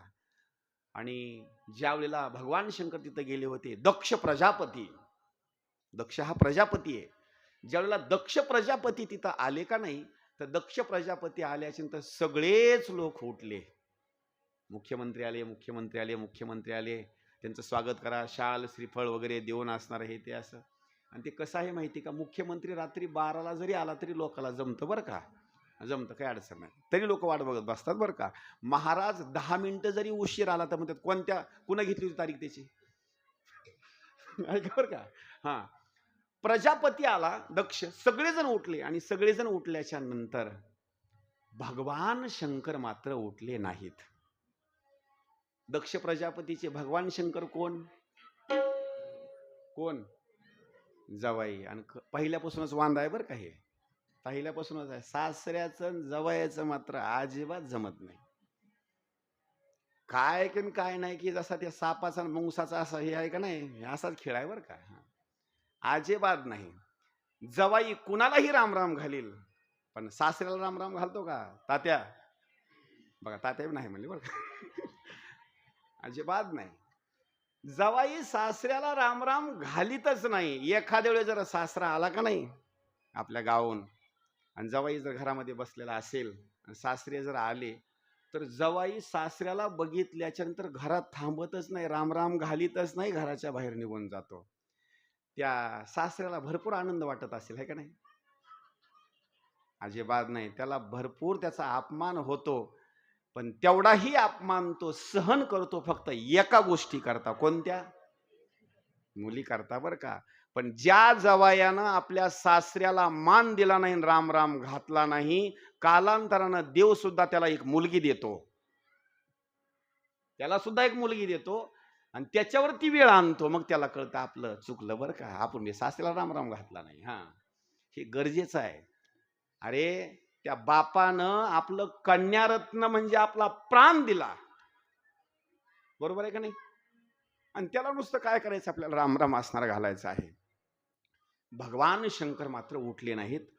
सासरे आले प्रजापती, पण अजिबात जागा सोडली नाही. त्याचे दोन कारण. त्याचं कारण असं आहे, भगवान शंकर हे सकलही आहेत आणि निष्कलही आहेत. त्यांना कोणी आलं काय आणि गेलं काय त्याचं काही असणार घेणं देणं नाही, काही सुद्धा अजिबात नाही. त्यावेळेला प्रजापतीला राग आला आणि रागाच्या भरामध्ये त्यावेळेला दक्ष प्रजापतीने निर्णय घेतला, हा तर यज्ञ चालू आहे, याच्यापेक्षा 10 पटीनं मोठा सप्ताह करील, मोठा यज्ञ करील, सगळ्याला आमंत्रण देईल, पण जावायला मात्र आमंत्रण देणार नाही. असे काही सासरे बी असतील बरं का गिरायक, हा हा सासऱ्याला बी कमी समजू नका, ते काही जावायला बी वाकवी देत बरं का ते असे काही. हा मोठा यज्ञ मांडला. मोठा यज्ञ मांडल्याच्या नंतर सगळ्या जणाला पत्रिका देऊन टाकल्या, पण सतीला मात्र पत्रिका दिली नाही, अजिबात नाही. यज्ञ सुरुवात झाला. जिथं कैलास पर्वत होता तिथूनच वाहनं जाऊ लागली. कोणी स्कॉर्पिओमध्ये जाऊ लागला, कोणी घोड्यावर, हत्तीवर वगैरे सगळे. आणि सती तिथंच होती. सती विचार करते, रोड तर इथं जवळच आहे, पण एवढे वाहनं इथून कधी वागले नाहीत, आज कसं काय. इंद्राची पत्नी तिला विचारलं, कुणीकडे चालला. त्या इंद्राच्या पत्नीनं सांगितलं, तुमच्याच बापाच्या घरी मोठा यज्ञ आहे, आम्ही तिकडे चाललो. वरुणाची पत्नी, चंद्राची पत्नी सारखे वाहनं जाऊ लागले. विचारपूस केली आणि महिला मंडळीचे कारण असं आहे बरं का, बापाकडलं 40 रुपयाची जरी साडी आली तर महिला मंडळी इकडं गाजावाजा करत नाहीत, तिकडलं झाकून ठेवतात बरं का. तिकडलं अजिबात काही सांगत नाहीत, अजिबात नाही. बोलण्याकरता सतीनं सुरुवात केली, मालक तुमच्या सासऱ्याच्या इथं माझ्या वडिलाच्या इथं मोठा सप्ताह यज्ञ चालू आहे, आपण दोघांना जोडीनं गेलं पाहिजे. भगवान शंकरानं बोलण्याकरता सुरुवात केली, जरी माझे सासरे असतील आणि तुझे जरी वडील जरी असतील तर आपल्याला पत्रिका आली का. सतीनं बोलण्याकरता सुरुवात केली, पत्रिका आली असेल, लासूर स्टेशनला दिली असेल कुणाजवळ तरी, ही पटवून द्यायची भूमिका असते बरं का. त्यानं घराकडे आणून दिली नसेल, बरं असू दे, फोन तरी सांगितलं, फोन पण करत असतील पण तुम्हाला एखाद्या दिवस टावर नसेल, रेंज नसेल, मोबाईल लागला नसेल. भगवान शंकरांनी सांगितलं, सगळ्यात उंच जर काय असेल तर कैलास पर्वत आहे, इतर रेंज येत नाही, म्हणजे काय बोलण्याची भूमिका आहे. खड्यात रेंज यायची नाही एखाद्या दिवस, मी कैलास पर्वतावर आहे म्हणले. मग तिनं भरपूर पटवून सांगण्याकरता सुरुवात केली, पण भगवान शंकरानं सांगितलं, सती एक माझी गोष्ट ऐक, बिना आमंत्रणाचं माणसानं कुठं जायचं नसतं. सतीनं प्रश्न विचारला, बिना आमंत्रणाचं जायचं नसतं हे मला पटलं, पण बिना आमंत्रणाचं कुठं जायचं असतं. आता उलट विचारलं बरं का. आता बिना आमंत्रणाचं भगवान शंकरानं सांगितलं, आई वडिलाच्या घरी बिना आमंत्रणाचं जाता येतं, मित्राच्या घरी बिना आमंत्रणाचं जाता येतं, गुरुच्या घरी बिना आमंत्रणाचं जाता येतं, देवाच्या मंदिरामध्ये देवानं बोलू अथवा न बोलू आपण स्वतःहून जायचं असतं. संताचं असणारी जिथं समाधी आहे, संतानं बोलू अथवा न बोलू समाधीचं दर्शन घेण्याकरता जायचं असतं. जिथं अखंड हरिनाम सप्ताह आहे, आपल्याला कोणी सांगू अथवा न सांगू, तिथं मात्र बिना आमंत्रणाचं असणारं जायचं. आता इथं या गवळी परिवारानं कुणाला सांगितलेलं असो अथवा नसो, लक्ष करून ऐका बरं का, कुणाला सांगितलेलं असो अथवा नसो, हा धर्म मंडप असणार आहे, यज्ञ चालू आहे, इथं सुद्धा बिना आमंत्रणाचं जायचं. पण उद्या जर लग्नाची पत्रिका जर नाही दिली का नाही, मग येऊ नका बरं का तुम्ही, हा लक्ष करा. पण इथं मात्र बिना आमंत्रणाचं या. सतीनं सांगितलं, मग तेच तर म्हणते ना, तुम्हाला तेच तर सांगते ना, मग तिथं यज्ञ चालू आहे, चला ना बिना आमंत्रणाचं. भगवान शंकरानं सांगितलं, आलो असतो, त्या बाबाची माझ्या अगोदर तर भांडणं आहेत, जमत नाही बरं का. मग तिनं बोलण्याकरता सुरुवात केली, पंचम नाही, दिवाळी नाही, काही नाही, मी जाणार म्हणजे जाणार. भगवान शंकरने सांगितलं, जाऊ नको, जाणार, जाऊ नको, जाणार. मग रागाच्या भरामध्ये भगवान शंकराने सांगितलं, जायचं पण परत यायचं नाही. शब्द ऐका बरं का, ते काही साधारण लोक नाहीत, ते देव आहेत. शब्द जर एकदा मुखातून गेला तर खराच होतो. भगवान शंकराने सांगितलं, जायचं पण परत यायचं नाही. सतीनं सांगितलं, जाणार पण परत येणार नाही. शब्द कसे आहेत बघा बरं का. तिथं गेल्याच्या नंतर दक्ष प्रजापतीनं सांगितलं होतं, इथं सती येईल, भगवान शंकर येईल, तिचं कोणी सुद्धा स्वागत करू नका. फक्त आईनं स्वागत केलं. यज्ञ मंडपाच्या जवळ गेल्याच्या नंतर भगवान शंकराला स्थान नाही. लक्ष करा बरं का, जिथं आपल्या मालकाचा आपल्या माहेरामध्ये सन्मान होत नाही, तिथं मात्र मुलीनं अजिबात थांबायचं नाही. मी काय म्हणतो शब्द ऐका बरं का, जिथं आपल्या माहेरामध्ये आपल्या मालकाचा सन्मान होत नाही, तिथं मात्र त्या मुलीनं थांबायचं नाही. सतीनं निर्णय घेतला, आता जर इथून मी परत जर कैलास पर्वतावर गेले तर भगवान शंकर सांगतील जा तुझ्या बापाच्या इथं. हा, मग हे दररोजचे बोलणं खाण्यापेक्षा आता मला जिवंत राहायचं नाही म्हणून काय केलं, जळता असणारा जो यज्ञ आहे का नाही, वेदीवर असणारे मंत्र म्हणण्याकरता चालू होते आणि मध्ये असणारी आहुती देण्याकरता असणारी सुरुवात होते, त्याच वेळेला सतीनं काय केलं, भगवान शंकराचं स्मरण केलं आणि त्या यज्ञामध्ये असणारी आहुती म्हणा किंवा उडी असणारी टाकून दिली. त्या दिवसापासून महिला मंडळीला जर टेन्शन आलं तर अंगावर रॉकेल टाकतात, अंगावर पेट्रोल टाकतात आणि गुलाबछाप काड्याची डबी ओढून घेतात. हे केव्हापासून सुरुवात झालं माहिती आहे का? हे सतीपासून सुरुवात झालं बरं का, हे सतीपासून सुरुवात झालं. हे ज्या वेळेला ही गोष्ट नारदांनी भगवान शंकराला सांगितली, भगवान शंकराला राग आला आणि रागाच्या भरामध्ये निर्णय घेतला, माझ्या पत्नीच्या मृत्यूला कारण जर कोण असेल तर माझा सासरा, सासऱ्याला जीवन ठेवणार नाही.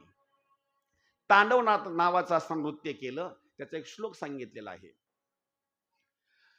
नृत्यावसाने नटराज राजो ननाद ढक्काम नव पंचवारम उद्धर्तु कामः सनकादि सिद्धा नेतद्विमर्शे शिवसूत्र जालम. भगवान शंकराने तांडव नृत्य करण्याकरता सुरुवात केली. डोक्यावरचा एक केस उपटला, खाली दगडावर आपटला, त्याच्यामधून ज्याचा जन्म झाला त्याचं नाव वीरभद्र. बोलिये वीरभद्र भगवान की. त्यावेळेला वीरभद्राला काम सांगितलं, जिथं यज्ञ चालू आहे ना एकालाही जिवंत ठेवायचं नाही. सांगितलं तुमच्या सासऱ्याला, सासऱ्यामुळे तर विघ्न आलं म्हणले. हा, सासऱ्याचा शिरच्छेद करून असणारा टाकायचा. आणि एवढंच नाही, तिथं असणारा वीरभद्र गेला, शिरच्छेद केलं. कालांतरानं त्यांना बकऱ्याचं असणारं मुंडकं बसवून टाकलं. याच्या पुढे एक कथा सांगितली आहे, जी सती यज्ञामध्ये उडी टाकली, पुढल्या जन्मामध्ये हिमालय नावाचा पर्वत, शब्द ऐका बरं का, हिमालय नावाचा पर्वत आणि त्या आईचं नाव सांगितलेलं आहे मैना. हिमालय नावाचा पर्वत, हिमालय आणि मैना यांच्या पोटी जन्म झालेला आहे. त्या सतीचा पुढल्या जन्मामध्ये लहानाची असणारी मोठी होऊ लागली, पण मोठी होत असताना तिचं नाव ठेवलं पार्वती. आता पार्वती का नाव ठेवलं ते ऐका. हिमालय नावाचा पर्वत आहे, शब्द ऐका बरं का, हिमालय नावाचा पर्वत आहे, पर्वताची मुलगी आहे म्हणून पार्वती. लक्षात आलं का? पर्वताची मुलगी आहे म्हणून पार्वती. लहान स्वरूपामध्ये भविष्य नारदजीनं सांगितलं, हिच्या नशिबामध्ये भगवान शंकर असणारे पतीच्या स्वरूपामध्ये मिळणार आहेत. लहानाची मोठी होत असताना भगवान शंकरांनी तपश्चर्या करण्याकरता हिमालय पर्वतावर आले. ज्यावेळेला तपश्चर्या करण्याकरता सुरुवात केली, सेवा करण्याकरता पार्वती माता तिथं आहे, लग्नाच्या अगोदर बरं का. आणि सेवा करत असताना कालांतरानं एक दिवस या पार्वती मातेनं ही तपश्चर्या करण्याकरता सुरुवात केली. तिची परीक्षा पाहण्याकरता सप्त ऋषी, इंद्र, नारद मुनी, ब्राह्मण अनेक पाठवले, पण पार्वतीनं एकच उत्तर दिलं आई वडिलाला, सगळ्या लोकांना, तुझको ही दूल्हा बनाऊंगी. शब्द ऐका बरं का, तुझको ही दूल्हा बनाऊंगी वरना कवारी मर जाऊंगी. हे ह्याच्यातलं नाही बरं का, आपल्या गाण्यातलं आहे. म्हणजे आम्हाला सगळंच पाठ करावं लागतं बरं का. मी लग्न करील तर भगवान शंकराच्याच सोबत करील. लोकांनी सांगितलं जर भगवान शंकराने लग्न जर नाही केलं तर मग या जन्मामध्ये तपश्चर्या करील, पुढला जन्म घेईल, त्या जन्मामध्ये सुद्धा भगवान शंकरालाच असणार, मी त्या ठिकाणी तपश्चर्या करून असणार प्रसन्न करील. एवढंच नाही, काय झालं नेमकं, काय झालं? नाही नाही नाही, त्यांना तिकडे हे करा, आताच नका कोणाला येऊ. हा, इकडे कोणी येऊ नका म्हणा. त्यावेळेला तपश्चर्याच्या बाबतीमध्ये गोष्ट कळाली. भगवान शंकराचा असणारी पार्वती मातेच्या विवाहाच्या बाबतीमध्ये मध्यस्थी अनेक लोकांनी केलेली आहे. विष्णू असतील, नारद मुनी असेल, सगळा असणारा तो प्रसंग असणारा ठरला.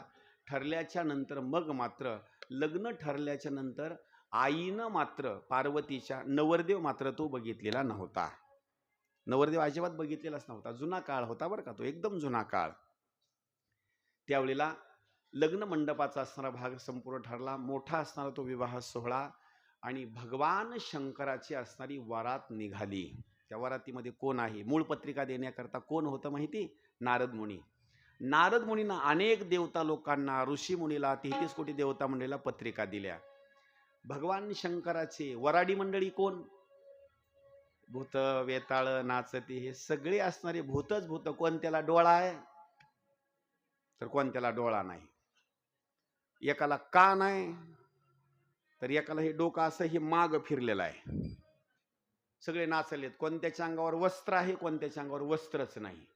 हे असे भूत, वेताळ वगैरे. आणि खरं सांगू का, असे जर भूत रात्री 12 वाजता शेतामध्ये कोणी पाणी शेतामध्ये भरत असताना जर नाचू लागले, कुठं? शेतात. जर असे जर भूत शेतात जर नाचू लागले तर माणूस आनंदामध्ये शेतामध्ये पाणी भरतो. बरोबर का? भूत नाचू लागल्यास, फक्त हे भूत जर नाचू लागले तर आनंद कोणाला होतो माहिती का? फक्त भगवान शंकराला आनंद होतो. भूते वेताळ नाचती हर्षयुक्त उमापती. भस्मबुटी रुंड माळ, भस्मबुटी रुंड माळ, हाती त्रिशूळ,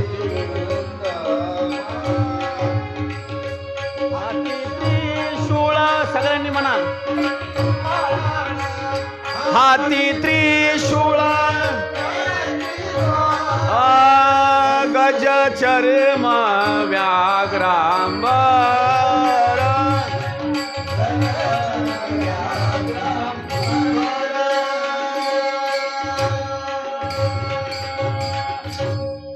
वरात हिमालय पर्वताकडे निघाली. वरात हिमालय पर्वताकडे निघाल्याच्या नंतर हिमालय पर्वताचा असणारा जो काही भाग आहे, हिमालय पर्वतानं सुंदर असणारं आपलं जे राज्य आहे कडे सुंदर बांधकाम केलेलं उंच असणारं गोपूर. नारदजीला त्या मैनीनं जवळ बोलवून सांगितलं, नारदजी, तुम्ही माझ्या जवाईला बघितलेला आहे. मी काही जवाई बघितलेला नाही किंवा काही नाही, पण तो जवाई कसा आहे मला बघायचा आहे. आणि नेमका कोणता जवाई आहे मला हे तुम्ही खून करून एकदा दाखवा बरं का. उंच असणाऱ्या महलाच्या ठिकाणी नारद मुनी आणि मैना हे दोघं जण उंच आहेत. वराडी मंडळी येण्याकरता सुरुवात झाली. वराडी मंडळी येत असताना अगोदर सांगितलेलं आहे त्या ठिकाणी बोलू नका 2 मिनिट बरं का. चंद्र निघाला. चंद्राने येण्याकरता सुरुवात केली. चंद्र हा सुंदर आहे.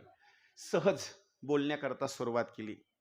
नारदजी, त्या मुलीला थोडं शांत बसव ना. ऐ शांत बसा ना तुम्ही, 2-5 मिनिट शांत बसा तुम्ही. सहज प्रश्न विचारला, हेच का माझे जवाई? नारदानं हसून सांगितलं, हा तर चंद्र आहे. माय, चंद्रापेक्षा माझे जवाई सुंदर आहेत. पुन्हा इंद्र आला. त्याने बोलण्याकरता सुरुवात केली. जरा शांत बसा 2 मिनिट जरा. हे कोण? हे जवाई आहेत का? नाही सांगितलं, हे तर इंद्र आहेत. मग एक जणांना यायचं बरं का. चंद्र, इंद्र, वरुण, बृहस्पती, एक जण यायचं. पार्वती त्या ठिकाणी सारखं महिन्याने विचार, हे का जवाई? अजिबात नाही हो, यांच्यापेक्षा सुंदर, यांच्यापेक्षा सुंदर, यांच्यापेक्षा सुंदर, यांच्यापेक्षा सुंदर. अहो सुंदर सुंदर सुंदर म्हणत असताना तिनं बोलण्याकरता सुरुवात केली नारदजीला. नारदजी, खरं सांगू का, मला आज एवढा आनंद वाटतो, एवढा आनंद वाटतो. खरंच माझी आई भाग्यवान. कशा करता? आता जवाई भेटे ना, सुंदर जवाई. माझी आई भाग्यवान, माझे वडील भाग्यवान, नव्हे नव्हे माझं जे सासर आहे का नाही, सासू भाग्यवान, सासरा भाग्यवान, माझं सगळं गणगोत आहे, भाग्यवान आहे. सगळे माझे पूर्वज पावन झाले. आज एवढी मी धन्य आहे. किती मला जवाई आता सुंदर मिळणार आहेत, काय वर्णन करावं. नारद मनातली मनात म्हणतात, 5 मिनिट थांबा, तुम्हाला कळल जरा. आता एक येत असताना पुढं ब्रह्मदेव आले. मैनीनं हात जोडून सांगितलं, हेच का नवरदेव? अहो हे तर ब्रह्मदेव आहेत, यांच्यापेक्षा सुद्धा सुंदर आहेत. पुन्हा तर गरुडावर बैसोनी माझा कैवारी आला. भगवान विष्णू पुन्हा गरुडावर बसून आले. मैना तर म्हणले, आता नारदजी तुम्हाला विचारायचंच गरज नाही, हेच जवाई असतील. नारदानं सांगितलं, अजिबात नाही, यांच्यापेक्षा सुद्धा सुंदर आहेत. इतका आनंद, इतका आनंद, इतका आनंद. मग मात्र हे सगळे वराडी मंडळी संपूर्ण संपल्याच्या नंतर म्हणले, आता ऐका बरं का मातोश्री, आता तुमची जवाई येण्याची वेळ झाली. आता आता जे येणार का नाही आता ते जवाईच येणार आता. मग आता जवाईच्या सोबत काही जवाई एकटा नसतो, नवरदेव ज्यावेळेस घोड्यावर असतो का नाही, मग त्यांचे काही असतात ना सोबत असणे नाचणारे, ते बँडवाल्याला काही पुढे जाऊ एक गाणं इथंच वाजवा बस, मग ते नाचणारे असतात असे. मग भगवान शंकराच्या सोबत जे करवले वगैरे होते, मित्रमंडळी वगैरे होते, सगळे हे सगळे भूत वगैरे हे ते नाचत जे आले का नाही, मैनीने विचारलं हे कोण आहेत, म्हणले हेच वराडी मंडळी आहेत म्हणले. आता असं ज्या वेळेला भगवान शंकराचं सौंदर्य बघितलं, गळ्यामध्ये साप, माझी मुलगी आता कशी नांदला, आता गळ्यात तर सापच म्हणून फिरायला बाबा. आता मला सांगा, गळ्यात साप, काय वर्णन आहे. एकदाची जटा वाढवलेली आहेत, परत काही वारकाकडे कधी गेली नाहीत बरं का. ते असे जटा जटा जटा, त्याच्यातून गंगा, एक चंद्र, गळ्यामध्ये साप आणि मेलेल्या माणसाचे मुंडके. कशामध्ये? गळ्यात. अंगाला मेलेल्या माणसाची राख, गजचर्म परिधान केला, अंगावर वस्त्र नाही, काही नाही. भोलेनाथ हातामध्ये त्रिशूळ घेऊन म्हणले, माय हातात त्रिशूळ मारायला, गळ्यात साप. हे चित्र जे पाहिलं का नाही, तिनं निर्णय घेतला, माझ्या मुलीला मी फाशी देऊन टाकील. ऐकून घ्या बरं का, फाशी देऊन टाकील, विष देईल, काही जरी झालं, लग्न मात्र मी अजिबात करू देणार नाही. शेवटी अनेक देवता मंडळींनी समजावून सांगितलं की यांचं खरं रूप हे नाही बरं का, भगवान शंकराचं हे खरं रूप नाही. जसा वेळ प्रसंग असेल, भगवान शंकर या ठिकाणी सगळ्या जगताला रूप देणारे आहेत, त्यांना रूप घेता येत नाही का? जसा भक्त असेल तसा ते असणारे रूप घेतात. सांगितलं खरं त्यांचं सौंदर्य म्हणजे ओरिजिनल स्वरूपामध्ये कापरासारखं त्यांचं सौंदर्य आहे. कापूर कसा असतो? पांढरा शुभ्र बरं का. आरतीमध्ये सुद्धा वर्णन केलं आहे, कर्पूर गौरा भोळा, शब्द आहे का बरं का. कर्पूर गौरा भोळा, नयनी विशाळा, अर्धांगी पार्वती सुबनांच्या माळा. कापरासारखा भगवान शंकराचा कलर आहे बरं का, इतका पांढरा शुभ्र. त्यावेळेला त्या मैनीनं सांगितलं, माझी मुलगी यांच्यासोबत विवाहाच्या प्रसंगामध्ये मी देईल, नाही अशातला भाग नाही, पण माझी एक अट आहे, जर त्यांनी मला सुंदर स्वरूपामध्ये जर दर्शन दिलं तरच मी लग्न मात्र या ठिकाणी सोहळा समारंभ पार पडू देईल, अथवा मात्र नाही. मग मात्र राग आला भगवान विष्णूला, नारदाला, इतर लोकाला. सगळेजण गेले ना भगवान शंकरला म्हणले, तुम्हाला काही कळतं का, अक्कल वगैरे काय का म्हणले, लग्न लागायचं टाप आहे, गळ्यामध्ये साप घालून फिरायला म्हणले, तुम्ही काढा म्हणले ते साप. ते अजिबात म्हणजे लोक बोलणारे असतात बरं का असे काय. असे भगवान शंकराने सांगितलं, हे मी माझ्या जवळ असणारे अलंकार घातलेले आहे, जर मैनेला माझं जर सौंदर्य दाखवायचं असेल तर त्यांना मी सुंदर स्वरूपामध्ये दर्शन एकदा घडवतो. भगवान शंकरांनी जसं अर्जुनाला श्रीकृष्ण भगवंतानं दिव्य रूप दाखवलं का नाही, दिव्य रूप सुंदर स्वरूपामध्ये असणारे ते रूप दाखवलं, पण त्या अर्जुनानं सुद्धा सांगितलं मला सगुण रूप दाखवा. तशा स्वरूपामध्ये भगवान शंकरांनी सुंदर असणारं रूप मैनेला असणारं दाखवलं, आणि दाखवल्याच्या नंतर मग मात्र विवाहाचा असणारा जो प्रसंग आहे त्या ठिकाणी थाटामाटामध्ये अनेक असणारी लोकसंख्या, ठिकाणी देव असतील, गंधर्व असतील, ऋषीमुनी असतील, अनेक देवता त्या लग्नाला असताना उपस्थित होते. अशा स्वरूपामध्ये भगवान शंकर आणि माता पार्वतीचा असणारा विवाह सोहळा संपन्न झाला. तोच सोहळा आपल्याला या ठिकाणी असताना आता संपन्न करायचा आहे. अक्षदा वाटणाऱ्या मंडळीने अक्षदा वाटण्याकरता सुरुवात करा. मधोमध असणारा थोडासा एक रस्ता द्या, आता थोडंसं बाजूला सरकून बसा, असं जागा करा. चला, नवरदेवाचे मामा, नवरीचे मामा, चला